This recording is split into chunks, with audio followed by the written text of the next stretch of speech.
Shri Shivaya Namaste दोस्तों, welcome to my this is Madhav and today we will study about cabinet mission. So ये काफ़ी interesting topic है, तो पढ़ने में मज़ा आएगा। तो शुरू करते हैं। जब सेकेंड वर्ल्ड वॉर में जब कंजर्वेटिव पार्टी थी ब्रिटेन की, चलो हम ब्रिटेन में पहुंचते हैं। Lost election and labour party came in power, मतलब जो कंजर्वेटिव पार्टी थी वो हार गई इलेक्शंस में और जो लेबर पार्टी थी वो पावर में आ गई, मतलब वो जीत गई। जो लेबर पार्टी थी वो फेवर में थी कि इंडिया को इंडिपेंडेंस मिल जाए। 1946 में जब सीमेंट एटली जो प्राइम मिनिस्टर थे ब्रिटेन के, उन्होंने सेंड किया, मतलब कैबिनेट मिशन को इंडिया में भेजा। तो किस लिए? To negotiate the terms of powers to Indian leaders को टर्म्स ऑफ पावर्स नेगोशिएट करने के लिए। अब इट प्रपोज द फॉलोइंग, इसमें कई सारी चीज़ें थी, जैसे formation of N interim government. Interim का मतलब होता है टेम्परेरी। इंटरिम का मतलब क्या होता है? टेम्परेरी। कि टेम्परेरी गवर्नमेंट की फॉर्मेशन। सेटिंग अप अ कॉन्स्टिट्यूंट असेंबली, मतलब सेट संविधान सभा की एक तरीके से सेट करना, मतलब तो इसका उद्घाटन कैसे कह सकते हैं एक तरीके से।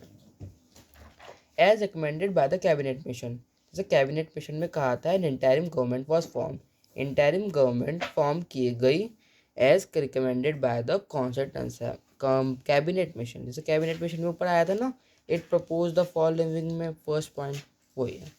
It was headed Jawaharlal Nehru, Jawaharlal Nehru ji ने इसे हेड किए। अब कॉन्स्टिट्यूंट असेंबली थी वॉज ऑल्सो फॉर्म्ड इन 1946। 1946 में इसकी फॉर्मेशन हुई and it start work of framing the constitution of India. देख लो कब से इंडिया की फॉर्म कॉन्स्टिट्यूशन था जो उसका फ्रेमिंग शुरू हो गई थी, इस समय से फ्रेमिंग कॉन्स्टिट्यूशन ऑफ इंडिया के स्टार्ट हो चुकी थी। जो मुस्लिम लीग थे और साथ साथ इंडियन प्रिंसेस थे, कौन कौन?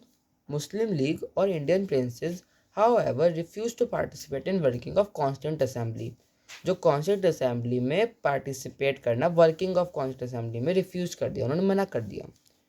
सो जो मुस्लिम लीग थी वो कंटिन्यू, मतलब वो लगातार डिमांड कर रही थी पाकिस्तान की, मतलब एक separate country for Muslims. Muslims के लिए एक सेपरेट कंट्री पाकिस्तान की वो बार बार डिमांड कर रही थी। कौन? Muslim League. And that's all for today. देखा, इंटरेस्टिंग टॉपिक तो था, कुछ भी कहो। पर अगर आपको मज़ा आया होगा तो आप चैनल को सब्सक्राइब कर देना। तो हम कल आपसे मिलेंगे, तो तब तक के लिए बाय बाय। श्री शिवाय नमस्ते।